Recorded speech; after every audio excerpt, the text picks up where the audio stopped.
Hello everyone, welcome to Commerce Edge. This is your educator Sanskriti Pandey, and today I am here with the very important topic of our chapter 1 class 11th, that is nature and purpose of business. उसका बहुत ही important अच्छा topic है जो कि है comparison of business profession and employment. देखो भाई, ये तीनों चीज किसके अंडर आती है? मैंने आपको पिछले ही वीडियोस में बताया था कि ये तीनों ही चीज आती है अपनी इकोनॉमिक एक्टिविटी के अंदर। ये किसके अंडर आती है? इकोनॉमिक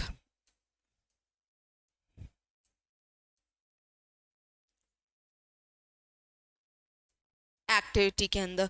तीनों का ही मोटिव क्या है? कुछ ना कुछ अर्न करना, ठीक है। बट स्टिल इन तीनों के बीच में लिटिल कुछ कुछ डिफरेंसेस हैं। वो क्या डिफरेंसेस है that we are going to see in this video. So without any delay let's get started. Okay भाई, अब बिजनेस तो मैंने तुमको ये business nature and concept of business में तुम्हें मैंने क्या समझाया था?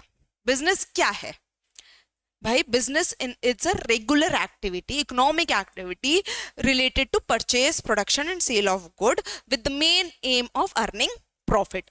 क्या है बिजनेस? कि एक रेगुलर एक्टिविटी है जहां पे आप क्या कर रहे हैं? प्रॉफिट अर्न कर रहे हैं। एक इकोनॉमिक एक्टिविटी है जहां पे क्या हो रहा है? प्रोडक्शन हो रहा है, परचेज हो रही है, या तो सेल ऑफ द गुड्स हो रहा है। उस एक्टिविटी को हम बिजनेस बोलेंगे। अब देखो, गुड्स का मतलब तो समझ गया होगा तुमने, अकाउंटेंसी में बेसिक अकाउंटिंग टर्म्स में पढ़ा होगा कि गुड्स मतलब क्या होता है। गुड्स मतलब सामान, ठीक है। ये मत समझ लेना बचपन में जो तुम्हें गुड वेरी गुड मिलता था उसको हम बोल रहे हैं, नहीं, गुड्स मतलब सामान होता है। अब इसमें गोल क्या होता है? अर्निंग प्रॉफिट, कि हम कितने में हमने खरीदा और कितने में हमने बेचा है, उसके बीच का जो डिफरेंस आ रहा है वो हमें प्रॉफिट हम उसको बोलते हैं, ठीक है। इनकम क्या है? प्रॉफिट है।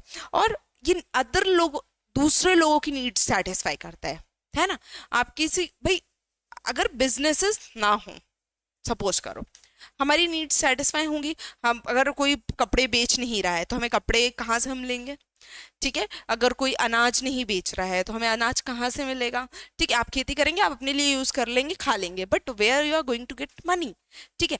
तो इसलिए बिजनेस होता है, एक रेगुलर एक्टिविटी है, मेन एम प्रॉफिट अर्न होता है कि हाँ ठीक है, जो मैंने कमाया, जो मेरे पास है, मैं उसको बेचूंगा और थोड़ा ज्यादा मैं बेच के प्रॉफिट अर्न कर लूंगा।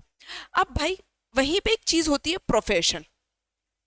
अब सब लोग बिजनेस तो करते नहीं है कि सब दुनिया में बन गए हैं बिजनेसमैन, अंबानी अडानी सब बन गए हैं, नहीं, सब लोग बिजनेस नहीं करते हैं। कुछ लोग प्रोफेशन की तरफ जाते हैं। प्रोफेशन क्या बोलता है?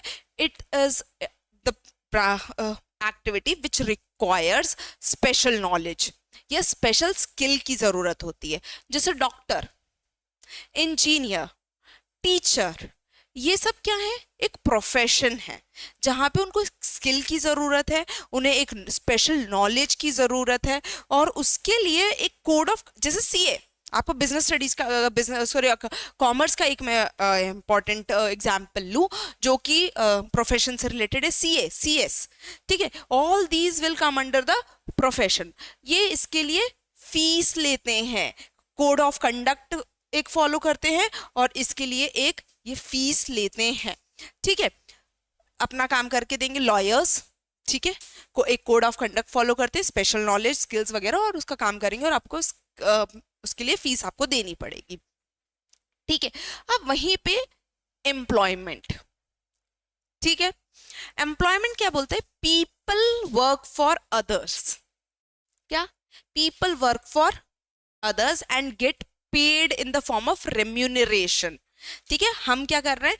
जैसे मैं अगर किसी कोचिंग में पढ़ाऊं, किसी स्कूल में पढ़ाऊं, तो मैं किसी और के लिए काम कर रही हूँ, एज ए, मैं वहां पे एम्प्लॉयमेंट रहूंगी, एज ए एम्प्लॉयर रहूंगी, वो मैं उनका काम करूंगी और इन रिटर्न वो मुझे एज ए रेम्यूनरेशन, वो मुझे सैलरी दे देंगे। तो इसमें डिफरेंस क्या आता है?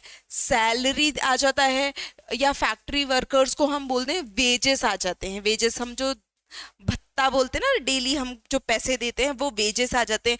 बैंक के एम्प्लॉयज को सैलरीज मिल रही है, टीचर्स को जो स्कूल में काम कर रहे हैं उनको सैलरीज मिल रही है, that will come under the employment. Business समझ गए, जहाँ पे सेल एंड परचेज हो रहा है, प्रॉफिट अर्न करना है, मेन प्रॉफिट हो गया इसका, ठीक है।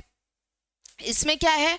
इसमें फीस लेंगे, एक proper code of special knowledge होगी, स्किल्स होगी, प्रॉपर कोड ऑफ कंडक्ट होगा, ठीक है, कि भाई हर कोई सीए नहीं बन सकता, जिसने वो पेपर निकाला है वही सीए बनेगा। हर कोई डॉक्टर नहीं बनता, जिसने एमबीबीएस किया है, एमडी किया है, वही डॉक्टर बनेगा, उसका लाइसेंस मिलेगा, वही डॉक्टर बनेगा। तो एक स्पेशल नॉलेज स्किल होगी, कोड ऑफ कंडक्ट होगा, जो कि इसको फॉलो करना पड़ेगा। Then there comes employment where you are working for others, आप दूसरों के लिए काम कर रहे हैं और वो आपको पैसे दे रहे हैं, और इन रिटर्न मतलब सैलरी या वेजेस। आई होप तुम्हें इसके बीच का डिफरेंस बहुत अच्छे से क्लियर हो गया होगा, and it's an important topic of your chapter. और आगे other I am going to come up with the more little videos जो इस चैप्टर के इंपॉर्टेंट टॉपिक्स होंगे। For more such videos stay tuned with Commerce Edge. Thank